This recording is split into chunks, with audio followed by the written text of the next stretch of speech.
ನಮಸ್ಕಾರ ಮನಿನೈನ್ ಕನ್ನಡದ ಎಕ್ಸ್ಪ್ಲೇನರ್ ಕಾರ್ಯಕ್ರಮಕ್ಕೆ ಸ್ವಾಗತ. ನಾನು ಮಲ್ಲನಗೌಡ ಮಾಲಿ ಪಾಟೀಲ್. ಇವತ್ತಿನ ಎಪಿಸೋಡ್ನಲ್ಲಿ ನಾವು ನಿಮಗೆ ಈ ಟೆನೆನ್ಸಿ ರೈಟ್ಸ್ ಇದರ ಬಗ್ಗೆ ಅಥವಾ ಒಬ್ಬ ಬಾಡಿಗೆದಾರರಾಗಿ ನಿಮಗೆ ಇರತಕ್ಕಂಥ ಹಕ್ಕುಗಳ ಬಗ್ಗೆ ತಿಳಿದುಕೊಳ್ಳತಕ್ಕಂಥ ಪ್ರಯತ್ನವನ್ನು ಹೇಗೆ ಮಾಡಬಹುದು ಅನ್ನೋದನ್ನು ನೋಡ್ತಾ ಹೋಗೋಣ. ನೋಡಿ, ರಾಘವ್ ಅವರ ಮನೆ ಮಾಲೀಕರು ಇತ್ತೀಚೆಗೆ ತುಂಬಾ ತಲೆಬಿಸಿಯನ್ನು ಮಾಡ್ತಿದ್ದಾರೆ.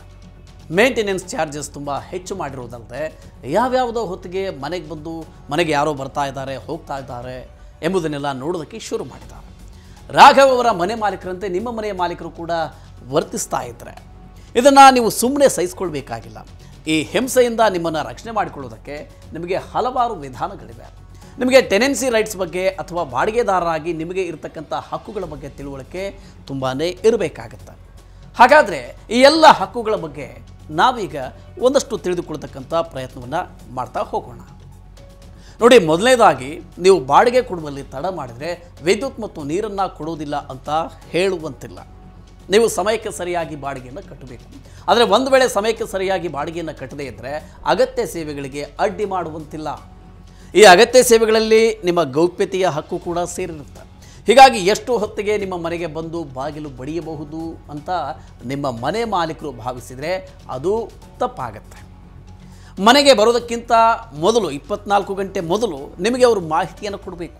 ಅಷ್ಟೇ ಅಲ್ಲ, ನೀವು ಟೆನೆನ್ಸಿ ಹಕ್ಕುಗಳನ್ನು ಹೊಂದಿರುವ ಜೊತೆಗೆ ನಿಮ್ಮ ಜೊತೆ ವಾಸ ಮಾಡ್ತಾ ಇರುವ ನಿಮ್ಮ ಕುಟುಂಬದ ಸದಸ್ಯರಿಗೂ ಈ ಹಕ್ಕುಗಳು ಅನ್ವಯ ಆಗ್ತವೆ ಅಥವಾ ಈ ಹಕ್ಕುಗಳು ಇರ್ತವೆ. ಒಂದು ವೇಳೆ ದುರದೃಷ್ಟವಶಾತ್ ನೀವು ಮರಣವನ್ನು ಹೊಂದಿದರೆ ನಿಮ್ಮ ಮಗ, ಮಗಳು ಅಥವಾ ನಿಮ್ಮ ಸಂಗಾತಿ ಅಥವಾ ನಿಮ್ಮ ಪಾಲಕರಿಗೂ ಕೂಡ ಈ ರೀತಿಯ ಇದೇ ಹಕ್ಕುಗಳು ಇರ್ತವೆ. ನೋಡಿ, ದೆಹಲಿ ಮೂಲದ DSK ಲೀಗಲ್ ಸಂಸ್ಥೆಯಲ್ಲಿ ಪಾಲುದಾರರಾಗಿರುವ ನೀರಜ್ ಕುಮಾರ್ ಅವರು ಹೇಳುವಂತೆ ಬಾಡಿಗೆದಾರರನ್ನು ಮನೆ ಮಾಲೀಕರು ಹಲವು ರೀತಿಯಲ್ಲಿ ಬೆದರಿಸ್ತಾರೆ. ಅದರಲ್ಲೂ ಕೂಡ ವಿಶೇಷವಾಗಿ ಈಜುಕೊಳ, ಹೆಲ್ತ್ ಕ್ಲಬ್ ಇತ್ಯಾದಿ ಎಲ್ಲರಿಗೂ ಕೂಡ ಬಳಕೆಗೆ ಅವಕಾಶವಿರುವ ಸ್ಥಳಗಳು ಇದ್ದಾಗ ಈ ಸಮಸ್ಯೆ ಹೆಚ್ಚು ಕಾಣಿಸಿಕೊಳ್ಳುತ್ತೆ. ಹೀಗಾಗಿ ಬಾಡಿಗೆದಾರರು ಮೊದಲೇ ಬಾಡಿಗೆಯ ನೀತಿಗಳನ್ನು ನೋಡಿಕೊಳ್ಬೇಕು ಮತ್ತು ಬಾಡಿಗೆಯ ಕರಾರಿನಲ್ಲಿ ಅಗತ್ಯ ನಿಯಮಗಳನ್ನು ಸೇರಿಸುವಂತೆ ಸೂಚಿಸಬೇಕು.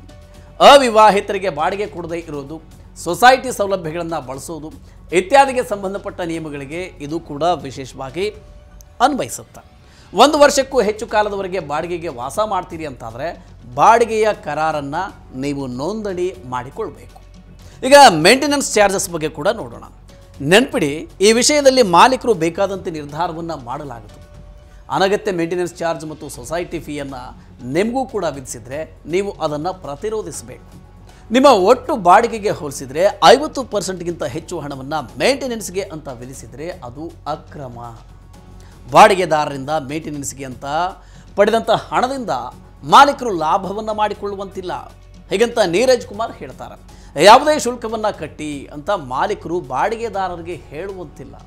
ಮಾಲೀಕರು ಕಟ್ಟುವ ಫೀಗಳನ್ನು ಬಾಡಿಗೆದಾರರು ಕಟ್ಟಬೇಕು.